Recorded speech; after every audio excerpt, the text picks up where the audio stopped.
ఇప్పుడు అలయన్సెస్ అనేవి ఈ దేశంలో కొత్త కాదు. ఇప్పుడు బీజేపీ కూడా అనేక పార్టీలతో అలయన్స్లో ఉంది. మీరు చూస్తే 303 మన మోడీ గారికి వచ్చినాయి 2019 ఎలక్షన్లో. కానీ అలయన్స్ పార్టీలతో కలిపి 353 లోక్సభలో మోడీ భారతీయ జనతా పార్టీకి ఉన్నాయి.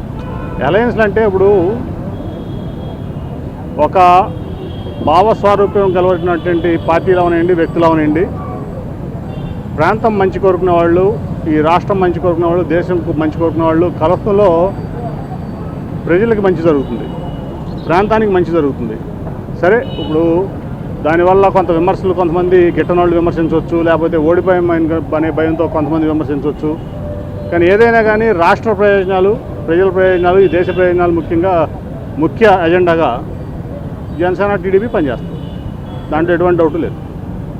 విజయవాడ ఎంపీ టికెట్ను బీసీలకు కేటాయించాలి ఈసారి ఎన్నికల్లో అని బీసీ నేతలందరూ కూడా నిన్న ఒక సమావేశం ఏర్పాటు చేశారు.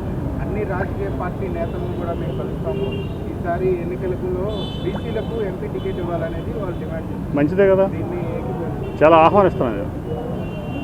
మంచి బీసీ, ఇప్పుడు కాల్మనీ వ్యాపారం చేసి కోట్లు సంపాదించే వాళ్ళు బీసీలు కాదు. బీసీలు అంటే మా గోగుల్ రమణ ఉన్నాడు చూసావా, డిప్యూటీ మేయరు, 3 సార్లు కార్పొరేటర్ చేశాడు, ఈ పార్టీకి నగర జనరల్ సెక్రటరీ చేశాడు.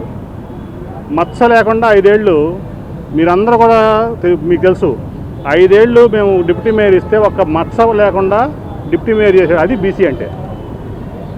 బ్యాక్వర్డ్ క్యాస్ట్ అంటే నీతి, నిజాయితీ, క్యారెక్టరు, ఇవన్నీ ఉన్నాడు. అంతేకాని కాల్మనీ వ్యాపారాలు, సెక్స్ ర్యాకెట్లు, గోండాగిరీలు, రౌడీగిరిజం చేసేవాళ్ళు బీసీ అని నేను అనుకోవట్లా.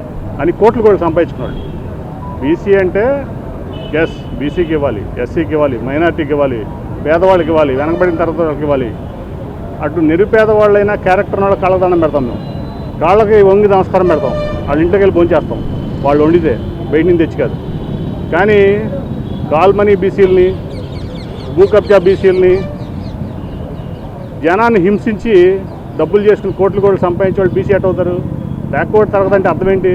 ఆర్థికంగా వెనకబడి ఉన్నటువంటి తరగతులు బ్యాక్వర్డ్ తరగతులు. అందుకని 1000 కోట్లు, 1,00,000 కోట్లు మూటలు కట్టి అక్రమంగా సంపాదించి, నీతిగా సంపాదిస్తే okay, well done, we'll appreciate.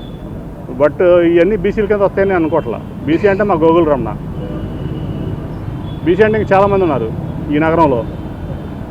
మా పెందుర్తి సీను బీసీఏ ఉన్నాడు. ఈ పార్టీ కోసం దాదాపు 35 ఏళ్ళ నుంచి ఇంతవరకు పదవి లేకుండా కష్టపడుతున్నాడు. వీళ్ళందరూ బీసీలేగా ఉన్నారు, మంచి బీసీలు ఉన్నారు. ఇస్తే చాలా స్వాగతిస్తాం, నేనే గెలిపించుకొస్తాను.